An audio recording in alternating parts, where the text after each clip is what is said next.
नमस्कार प्यारे विद्यार्थियों।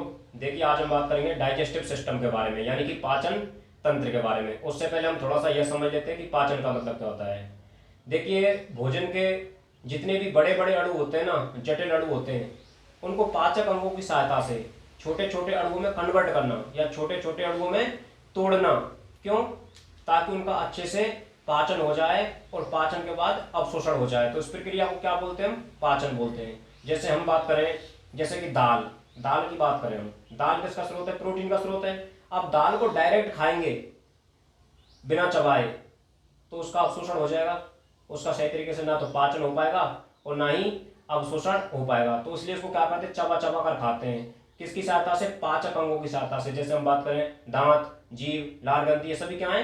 पाचक अंग हैं। तो कुल मिलाकर कहने का मतलब यह है कि सही पाचन के लिए और सही अवशोषण के लिए भोजन के जितने भी बड़े बड़े अणु होते हैं ना, जटिल अणु होते हैं, उनको पाचक अंगों की सहायता से छोटे छोटे अणुओं में बदला जाता है। क्यों बदला जाता है? ताकि सही तरीके से पाचन हो जाए और सही तरीके से अवशोषण हो जाए। तो एक परिभाषा क्या बन जाएगी? यानी कि भोजन के बड़े बड़े अणुओं का पाचक अंगों की सहायता से सरल अणुओं में कन्वर्ट करना ताकि उनका अवशोषण हो जाए, इसको क्या बोलते हैं? हम पाचन बोलते हैं। अब इस क्रिया में जितने भी अंग भाग लेते हैं ना, उन सभी को मिलाकर क्या बोल देते हैं? हम पाचन तंत्र बोल देते हैं। ठीक है, तो देखिए अब पाचन तंत्र के अंगों को हम दो भागों में डिवाइड करेंगे। कितने भागों में? दो भागों में। देखिए एक तो एलिमेंट्री कैनाल यानी कि आहार नाल, जिसको क्या बोलते हैं? जीआईटी बोलते हैं। जीआईटी बोलते हैं, गैस्ट्रो इंटेस्टाइनल ट्रैक्ट बोलते हैं। ठीक है, और दूसरा हो जाएगा एसेसरी डाइजेस्टिव ऑर्गन यानी कि सहायक पाचक अंग। तो जीआईटी में कौन कौन से अंग आते हैं और एसेसरी डाइजेस्टिव ऑर्गन में कौन कौन से अंग आते हैं, देख लीजिए। ठीक है, तो देखिए पाचन तंत्र के जो अंग है उनको हम दो भागों में डिवाइड कर रहे हैं। एक तो एलिमेंट्री कैनाल, इसको क्या बोलते हैं हम? इसको ही क्या बोलते हैं? आहार नाल बोलते हैं। क्या बोलते हैं? आहार नाल, हिंदी में आहार नाल बोलते हैं। आहार नाल यानी कि ऐसी नाल जिसमें से होकर क्या जाता है? भोजन जाता है। और गैस्ट्रो इंटेस्टाइनल ट्रैक्ट यानी जीआईटी हो जाएगी, इसी को क्या बोलते हैं? हम डाइजेस्टिव ट्रैक्ट बोलते हैं। ठीक है, तो देखिए इसके अंतर्गत कौन कौन से अंग आते हैं। देखिए एक तो मुख आ जाएगा, है ना, मुंह आ जाएगा, और एक ओरल कैविटी आ जाएगी। क्या आ जाएगी? ओरल कैविटी, जिसको क्या बोलते हैं? और हम बक्कल कैविटी भी बोलते हैं। क्या बोलते हैं? मुख गुहा बोलते हैं। उसके बाद फेरेंक्स आ जाएगा। क्या आ जाएगा? फेरेंक्स, ग्रसनी, जो कि पाचन तंत्र और श्वसन तंत्र दोनों का भाग है। ठीक है, उसके बाद देखो ईसोफेगस आ जाएगा। ईसोफेगस को क्या बोलते हैं? हम ग्रस का बोलते हैं। क्या बोलते हैं? ग्रस का बोलते हैं, है ना। उसके बाद देखिए स्टोमक आ जाएगा, आमाशय। आमाशय के बाद देखिए छोटी आंत आ जाएगी, और छोटी आंत के कितने भाग होते हैं? तीन भाग होते हैं, डूडेनम, जेजुनम और इलियम। उसके बाद बड़ी आंत आ जाएगी, है ना, लार्ज इंटेस्टाइन। तो बड़ी आंत के भी तीन भाग होते हैं, सीकम, कोलोन और रेक्टम। ठीक है ना, तीन भाग होते हैं। उसके बाद देखिए हम बात करेंगे एसेसरी डाइजेस्टिव ऑर्गन यानी कि सहायक पाचक अंग। इनको क्या बोलते हैं? सहायक पाचक अंग, जो क्या करते हैं? पाचन में सहायता करते हैं। ठीक है, तो वो कौन कौन समझेंगे? देखो जीभ हो जाएगी। जीभ क्या काम करती है? हैं, लड़ाई करवाती है? नहीं, वहां इसका कोई काम नहीं है। तो जीभ का काम होता है भोजन को लसलसा करना, है ना। और तुमको पता होगा कि जो रूमंती जानवर होते हैं ना, रूमंती जानवरों में जो जीभ है वो तो भोजन को पकड़ने का काम करती है, फिर ये हेंसाइल ऑर्गन का काम करती है जीभ। ठीक है, कुत्ते में किसका काम करती है? कुत्ते में भी यही करती है, अगले पैर, कैनाइन, दांत, जीभ, है ना। कुत्ता जो पानी पीता है वो जीभ से ही पीता है। ठीक है, और दांत, दांत क्या काम करते हैं? काटने का काम करते हैं? नहीं, दांत भोजन को चबाने का काम करते हैं। काटने वाले भी होते हैं लेकिन वो अलग होते हैं। ठीक है, उनकी भी बात करेंगे हम। उसके बाद लार ग्रंथि, लार ग्रंथि, ठीक है, लार ग्रंथि होती है भोजन को लसलसा बनाए करने का काम करती हैं। ठीक है, कुछ लार ग्रंथि ऐसी होती है जिनके स्राव में एंजाइम भी पाए जाते हैं, वो हम आगे बात करेंगे। उसके बाद यकृत, यकृत पित्ताशय और अग्नाशय। अब एक चीज आपको ध्यान रखना है, ये जो बुक है ना, इनमें जो स्प्लीन है, स्प्लीन, प्लीहा, वो क्या है? पाचन तंत्र का भाग नहीं है, बिल्कुल ये ध्यान रखना है। ठीक है, वो किसका भाग है? वो प्रतिरक्षा तंत्र का भाग है। तो स्प्लीन को कभी भी पाचन तंत्र में शामिल नहीं करना है। ठीक है, तो हम बात किसकी कर रहे हैं? पाचन तंत्र की। तो पाचन तंत्र के अंगों को हमने दो भागों में डिवाइड किया, एक तो यानी कि आहार नाल और दूसरा सहायक पाचक अंग। तो आहार नाल में देखो एक तो मुंह आ जाता है, ये मुंह, उसके बाद मुखगुहा, मुखगुहा आ जाएगी। उसके बाद ये जो दिख रहा है ना यहाँ से यहाँ तक, ये फेरिंग्स हो जाएगी। ठीक है, फेरिंग्स के बाद ईसोफेगस, आहार नाल, जिसमें से क्या जाता है, भोजन जाता है, भोजन जाता है। उसके बाद आमाशय आ जाएगा इधर की साइड, ये क्या है, आमाशय। आमाशय के बाद छोटी आंत और नीचे बड़ी आंत। ठीक है, उसके बाद ये एनस आ जाएगा, एनस, जिसको क्या बोलते हैं, गोदा बोलते हैं। पक्षियों में क्या बोलते हैं इसको, क्लोएका बोलते हैं, है ना, क्लोएका बोलते हैं। उसके बाद देखिए सहायक पाचक अंगों में जीभ आ जाएगी, दांत आ जाएंगे। ठीक है, और लार ग्रंथि आ जाएंगी। अब कहां से बताऊं तुमको लार ग्रंथि है, कान को निकाल के बताऊं, कान के नीचे पाई जाती है, जीभ के नीचे पाई जाती है, मैंडिबल के आसपास पाई जाती है लार ग्रंथि। ठीक है, यकृत, यकृत यहाँ पाया जाता है। पित्ताशय, यकृत के नीचे पाया जाता है। अग्नाशय। ठीक है, तो ये हो गए सहायक पाचक अंग। अब एक एक के बारे में हम चर्चा करेंगे। ठीक है, तो वीडियो में बने रहो, आराम से, मजा आने वाला है। ठीक है, देखिए अब हम इसके बारे में बात करेंगे कि जो जीआईटी होती है ना, उसकी जो हिस्टोलॉजिकल स्ट्रक्चर होती है वो कैसी होती है ना। आहार नाल की ऊतकीय संरचना, और ऊतकीय संरचना हम क्यों पढ़ रहे हैं, क्योंकि अपनी सब्जेक्ट कौन सी है, वेटनरी एनाटोमी। तो वेटनरी एनाटोमी में हमको पढ़ना क्या है, संरचना के बारे में तो पढ़ना है, बाकी कार्य तो हम किस में पढ़ेंगे, वेटनरी फिजियोलॉजी में पढ़ेंगे ना। तो देखिए हिस्टोलॉजिकल स्ट्रक्चर ऑफ जीआईटी,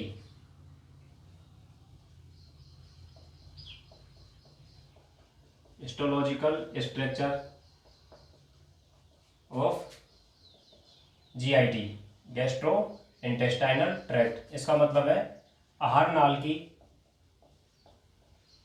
आहार नाल की ऊतकीय संरचना, ऊतकीय संरचना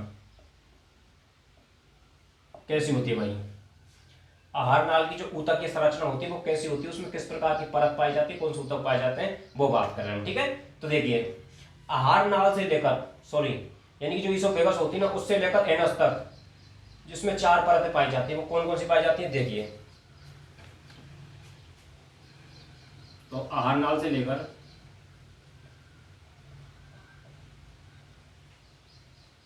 आहार नाल में ईसोफेगस से लेकर, ठीक है, ईसोफेगस से लेकर एनस तक, एनस तक 4 परतें पाई जाती हैं, 4 परतें पाई जाती है। और ये ऊतकों की परत होती है भैया, है ना, पाई जाती है। देखिए कौन कौन सी होती है, देखिए पहली परत है मुकोजा, मुकोजा, दूसरी है सबमुकोजा, है ना, तीसरी है मस्कुलेरिस, मस्कुलेरिस, और तीसरी बताओ, तीसरी है, अब इसके सामने क्या लगा सकते हो हम, ट्यूनिका मुकोजा, ट्यूनिका सबमुकोजा, ट्यूनिका मस्कुलेरिस। उसके बाद है ट्यूनिका फाइब्रोसा, ट्यूनिका फाइब्रोसा, और इसको क्या बोलते हैं, सिरोसा बोलते हैं, और क्या बोलते हैं इसको, ट्यूनिका एडवेंटेशिया भी बोलते हैं, ट्यूनिका एडवेंटेशिया भी बोलते हैं।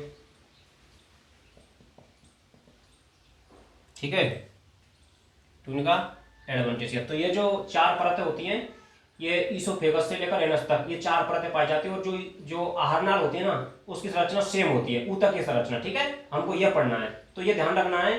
देखिए ये जो परत होती है सबसे अंदर की परत होती है, सबसे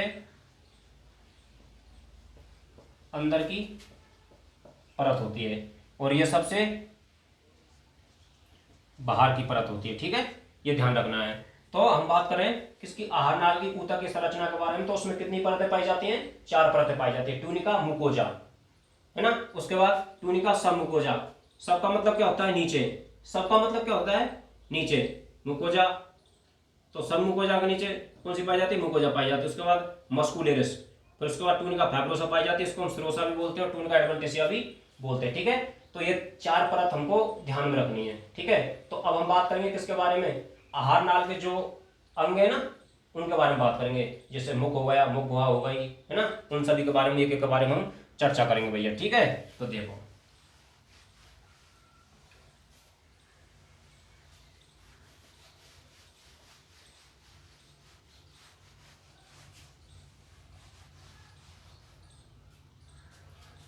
तो पहला है इसमें मुख, है ना, मुंह।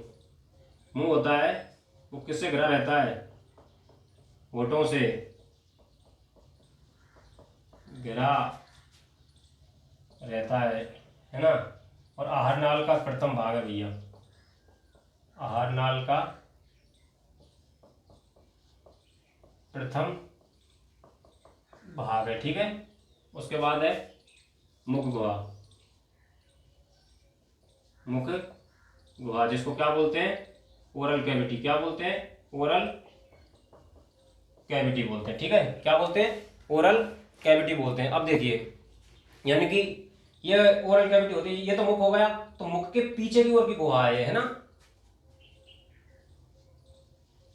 मुख के पीछे के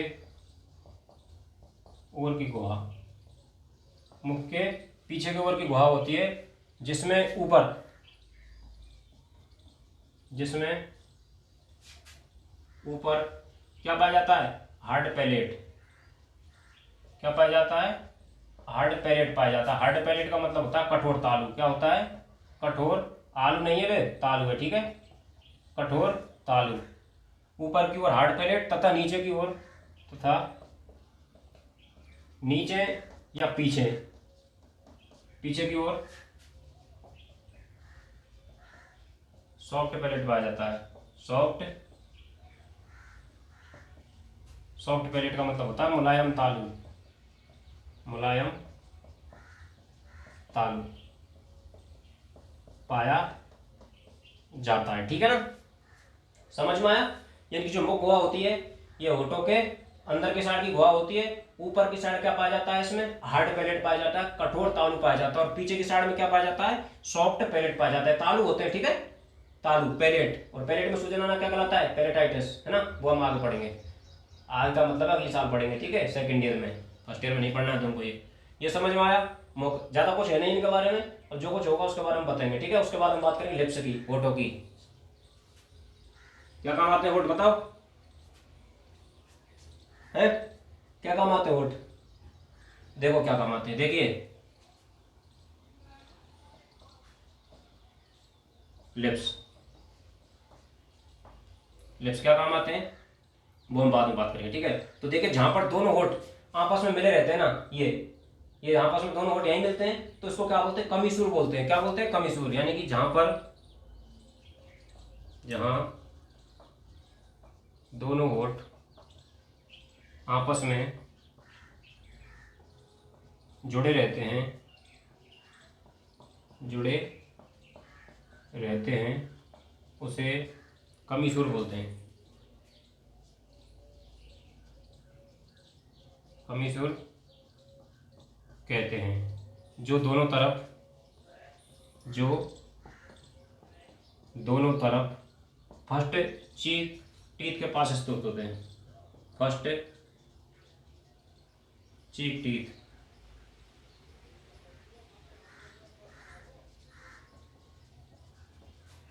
फर्स्ट चीक टीथ के पास स्थित होते हैं ना। अब देखिए, जहां पर दोनों होठ आपस में जुड़े रहते हैं ना, ये जो संरचना होती है इसको क्या बोलते हैं? कमीसूर बोलते हैं। जो कहां पर होते हैं? फर्स्ट चीक टीथ। चीक टीथ में कौन कौन से आते हैं? देखो, एक तो प्रीमोलर आते हैं और एक मोलर आते हैं, यानी कि दाढ़ आती है, समझ रहे हो? तो प्रीमोलर यहीं होती है, फर्स्ट चीक टीथ। इससे आगे कैनाइन होते हैं, फिर इंसाइजर होते हैं सामने। इंसाइजर होते हैं, उनको क्या बोलते हैं? स्माइलिंग टीथ बोलते हैं। जो सामने वाले होते हैं ना, उनको क्या बोलते हैं? इंसाइजर बोलते हैं। इसकी साइड में पीछे की साइड होते हैं कैनाइन, उससे पीछे प्रीमोलर, फिर होते हैं मोलर। ये प्रीमोलर और मोलर होते हैं, वो तो भोजन को चबाने का काम करते हैं। कैनाइन होते हैं, वो चीरने फाड़ने का काम करते हैं, और ये इंप्रेस करने का काम करते हैं इंसाइजर, हैं? नहीं, ऐसी कोई बात नहीं है। दांतों से कोई इंप्रेस होता है क्या? हैं? कर्मों से होते हैं। ठीक है, तो समझ में आया कि फर्स्ट चीक टीथ उसके पास में स्थित होते हैं। अब देखिए, मिटा दो उसको भैया, हैं? मिटा देना इसको, लिख लिया करो, काम आएंगे। ठीक है, तो देखिए, मदहोश दिल।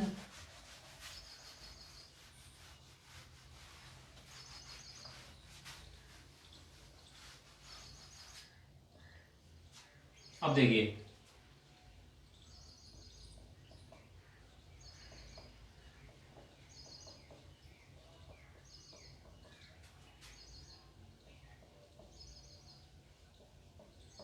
ऊपरी होठ की बाहरी सतह पर दोनों नासा छिद्रों के मध्य, दोनों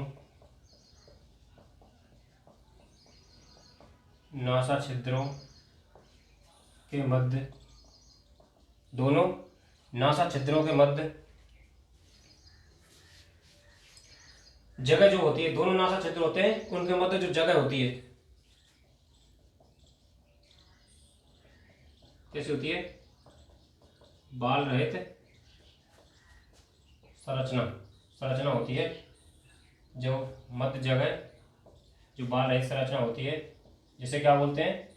जिसे मजल, मजल या प्लेनम बोलते हैं, मजल या प्लेनम कहते हैं। ठीक है, तो ऊपरी होठ होते हैं, गाय की बात करें हम, गाय भैंस की, तो ऊपरी होठ होते हैं, ऊपरी होठ की ऊपरी सतह पर दोनों नासा छिद्र होते हैं, उनके बीच में जो काले काली जगह होती है ना, काली काली सी, वो बाल रहित संरचना पाई जाती है। बाल रहित संरचना पाई जाती है, नहीं पाई जाती है ना? उसको क्या बोलते हैं? मजल बोलते हैं या प्लेनम बोलते हैं। देखिए, मैंने आपको श्वसन तंत्र में भी बताया कि ये जो संरचना होती है ना, इस पर अधिक मात्रा में क्या पाई जाती है? स्वेट ग्लैंड पाई जाती है। क्या पाई जाती है? पसीना ग्रंथियां पाई जाती है, पसीना ग्रंथि पाई जाती है, जो इसको नम बनाए रखने का काम करती हैं। ठीक है, अब देखिए, यानी कि जब पशु बीमार होता है ना, तो सबसे पहले यही प्रभावित होता है, ये सूख जाता है, शुष्क हो जाता है, और जब शुष्क हो जाता है ना, तो समझ लो पशु बीमार है। ठीक है, तो बीमार होने पर सबसे ज्यादा प्रभावित होता है ये। ठीक है, तो ध्यान में रखना है।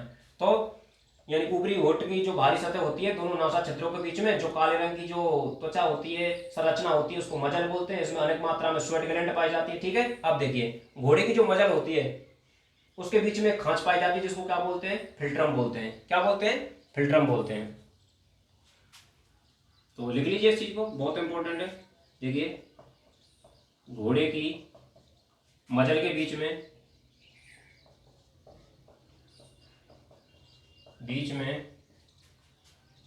एक खांच जैसी संरचना पाई जाती है, जिसे क्या बोलते हैं? फिल्ट्रम, जिसे फिल्ट्रम कहते हैं। क्या बोलते हैं? जिसे फिल्ट्रम कहते हैं। और खरगोश में मजल अनुपस्थित होती है, खरगोश में मजल अनुपस्थित होती है, इसको भी लिख लीजिए। खरगोश में मजल अनुपस्थित होती है। देखो भैया, ये पाचन तंत्र वाला चैप्टर है ना, बहुत बड़ा है, कम से कम ये 3 वीडियो में कंप्लीट होगा। ठीक है, तो धैर्य बनाए रखे, और ज्यादा वीडियो बड़ी हो जाएगी वो तुम वैसे भी नहीं देखेगे, है ना? वो मुझे पता है कौन देखता है पूरा, कौन नहीं देखता है। ठीक है, हाँ, तुम ही हो 2-4 बस देखते हो बस, तो कोई दिक्कत नहीं, जो देखेगा ना वो पाएगा, इसमें क्या है ना? तो देखिए, खरगोश में मजल होती है, वो अनुपस्थित होती है। ठीक है, और घोड़े की जो मजल होती है, उसके बीच में खांच पाई जाती है, जिसको क्या बोलते हैं? फिल्ट्रम बोलते हैं, है ना? फिल्ट्रम बोलते हैं। अब देखिए, अब सुअर में जो ऊपरी होठ होता है, होठ चल रहे भाई, सुअर में ऊपरी होठ मिलकर क्या बनाते हैं? थूथन बनाते हैं। क्या बनाते हैं? थूथन बनाते हैं। ऊपरी होठ मिलकर क्या बनाते हैं? थूथन बनाते हैं। ठीक है, और थूथन में कौन सी हड्डी पाई जाती है बताओ? थूथन में पाई जाती है ओस रोस्ट्री, जो कि विसरल बोन का उदाहरण है, ध्यान रख लेना इनको। अब गाय में कौन सी पाई जाती है? ओस कॉर्टिस पाई जाती है। ऊंट में कौन सी पाई जाती है? ओस फ्रेनिक पाई जाती है, डायफ्राम में पाई जाती है। ठीक है, मुर्गे में ओस ऑप्टिकस दोनों आंखों में पाई जाती है, ध्यान रखना है सबको। तो सुअर में जो ऊपरी होठ होते हैं, वो क्या बनाते हैं? थूथन बनाते हैं, स्नॉट बनाते हैं। अब देखिए, अब भैया ये बताओ, मुर्गे में होठ कितने होते हैं? मुर्गे में होठ कितने होते हैं? मुर्गे में होठ कैसे होते हैं? रसीले होते हैं बताओ, पहले तो ये बताओ, मुर्गे में दांत कितने पाए जाते हैं? दांत पाए जाते हैं नहीं पाए जाते? बता दे भैया।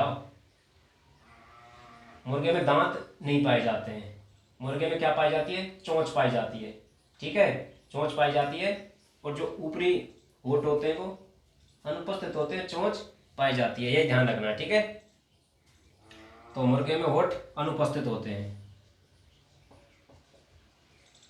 अनुपस्थित होते हैं। दंत विन्यास नहीं लिख देना है कहीं, इंसाइजर 4, कैनाइन 1, प्रीमोलर 3, मोलर 3, कहीं बताने लग जाए कोई पूछ ले, है ना, सबकी माटी हो जाएगी 2 साल की। ऐसा नहीं करना है। तो मुर्गे में होंठ होते हैं वो अनुपस्थित होते हैं, होंठ दांत इनकी जगह पर चोंच पाई जाती है। ठीक है, अब देखिए कुत्ते की जो मुकस मेम्ब्रेन होती है वो कैसी होती है? पिगमेंटेड। इसको भी लिखो, कुत्ते की मुकस मेम्ब्रेन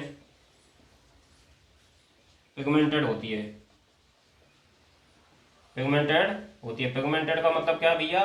बर्डक युक्त होती है। और देखिए सॉफ्ट पैलेट का, सॉफ्ट पैलेट का पिछला हिस्सा, सॉफ्ट पैलेट का पिछला किनारा या हिस्सा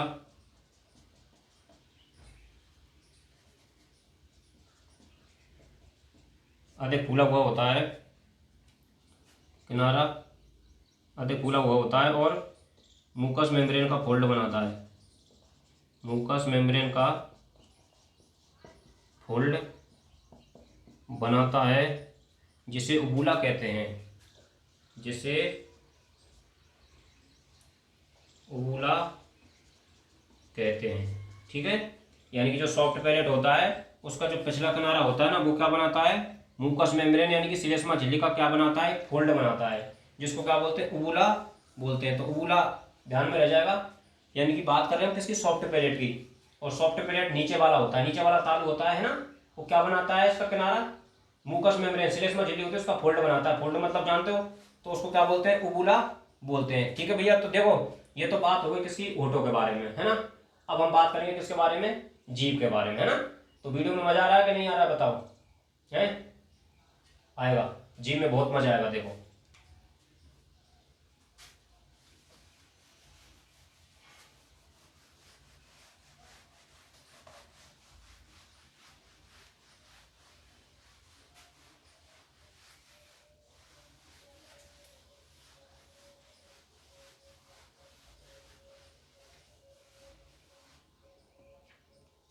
देखिए अगला है जीभ। जीभ को बोलते हैं टंग, उन्हें टांगों को टुलवाने का काम करती है। ठीक है, जीभ, जीभ को क्या बोलते हैं? टंग बोलते हैं, जो कि टांगों को तोड़वाने का काम करती है, वो जीभ ही करती है। जीभ में सूजन होना क्या कहलाता है? ग्लोसाइटिस कहलाता है। क्या कहलाता है? ग्लोसाइटिस कहलाता है। ठीक है, तो देखिए जो जीभ होती है ना, जीभ की निचली सतह पर क्या पाई जाती है? फ्रेनम लिंग्वी पाई जाती है। क्या पाई जाती है? फ्रेनम लिंग्वी पाई जाती है। तो उस चीज को आप लिख लीजिए। ठीक है, फिर उसके बारे में जो कुछ भी होगा उसको हम देखेंगे। तो लिखिए जीभ की निचली सतह, जीभ की निचली सतह एवं जीभ की निचली सतह एवं मुख गुहा के फर्श के बीच में, मुख गुहा के फर्श के बीच में मुकस मेम्ब्रेन का एक फोल्ड पाया जाता है।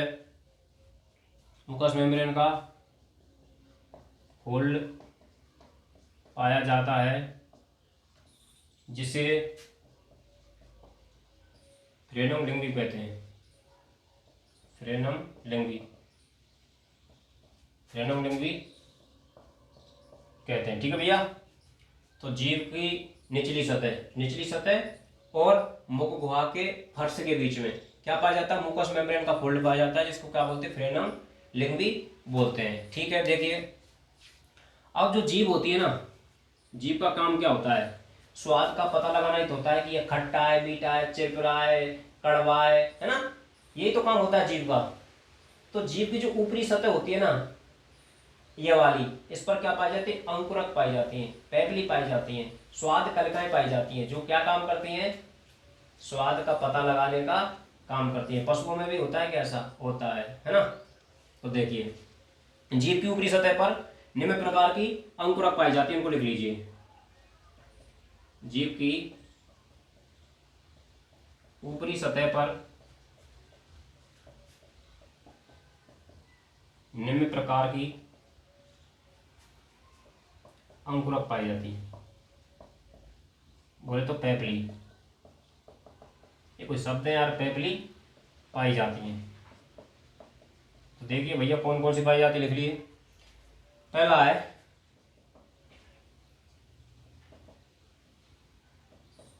फिलीफॉर्म, फिलीफॉर्म पैपली, फिलीफॉर्म पैपली है ना। इसमें स्वाद कलिका नहीं पाई जाती, इसमें स्वाद कलिकाएं नहीं पाई जाती, स्वाद कलिकाएं नहीं पाई जाती। उसके बाद है फंगीफॉर्म पैपली, फंगीफॉर्म पैपली है ना। उसके बाद है बेलेट पैपली, बेलेट पैपली, बेलेट पैपली, ठीक है। उसके बाद है लेंटिकुलर पैपली, लेंटिकुलर पैपली, ठीक है। उसके बाद है फोलिएट पैपली, फोलिएट पैपली,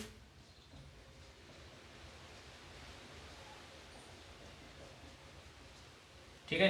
तो ये फोलिएट पैपली होती है ना, तो ये गाय में तो अनुपस्थित, गाय में अनुपस्थित, और सुअर और घोड़े में दोनों में उपस्थित होती है, ठीक है।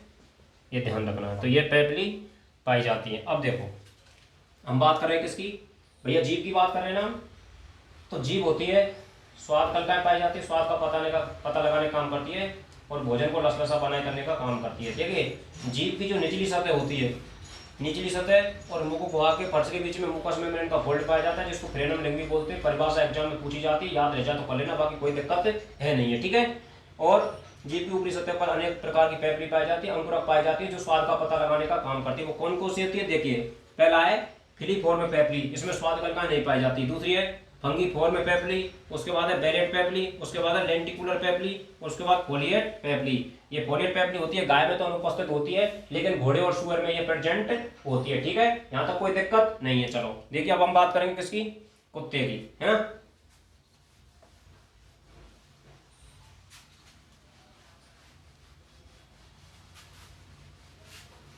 देखिए,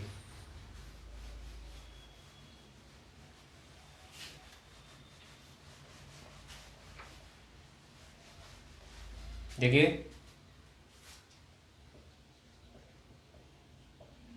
कुत्ते की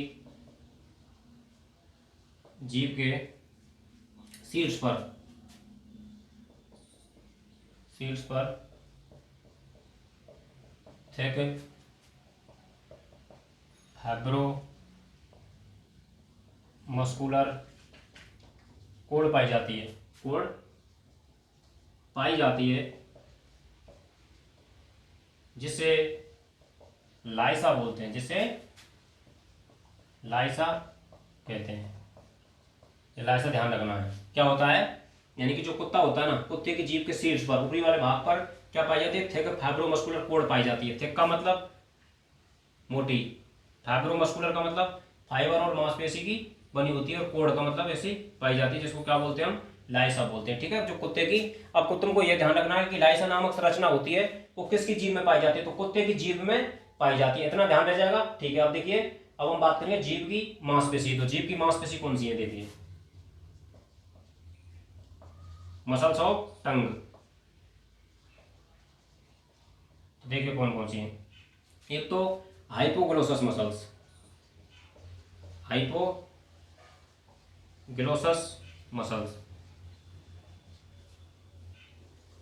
उसके बाद है जेनियो ग्लोसस मसल्स, ठीक है। उसके बाद है स्टाइलोग्लाइकोसिस मसल्स,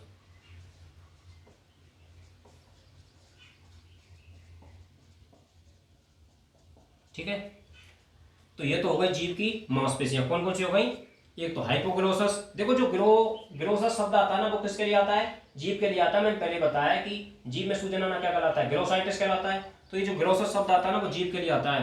तो हाइपोग्लोसस मसल जीभ में पाई जाती है, जेनियोग्लोसस जीभ में पाई जाती है, स्टाइलोग्लोसस किस में पाई जाती है? जीभ में पाई जाती है। अब आप मुझको एक चीज बताओ कि जीभ में कौन सी हड्डी पाई जाती है, या जीभ के आधार पर या जीभ के नीचे कौन सी हड्डी पाई जाती है, ये आपको कमेंट करके बताना है, क्योंकि मैं पहले ही बता चुका हूं, ठीक है। बताओ यार कितना तेजी में तेरे देखते हैं, बताना जीभ में कौन सी हड्डी पाई जाती है, ठीक है। तो देखिए भैया, ये तो किसकी बात हो गई? जीभ की। अब यहां तक आपको किसी भी प्रकार की दिक्कत हो तो बताओ, बाकी हम आगे देखेंगे फिर। बताओ, जीभ कंप्लीट है ना, होठ कंप्लीट है, पाचन तंत्र के जो भाग है वो भी कंप्लीट है। तो आगे हम बात किसकी करेंगे? दांतों की तो करेंगे, है ना। तो दांतों के बारे में बात करेंगे, तो उससे पहले हम थोड़ा सा देख लेते हैं। देखिए,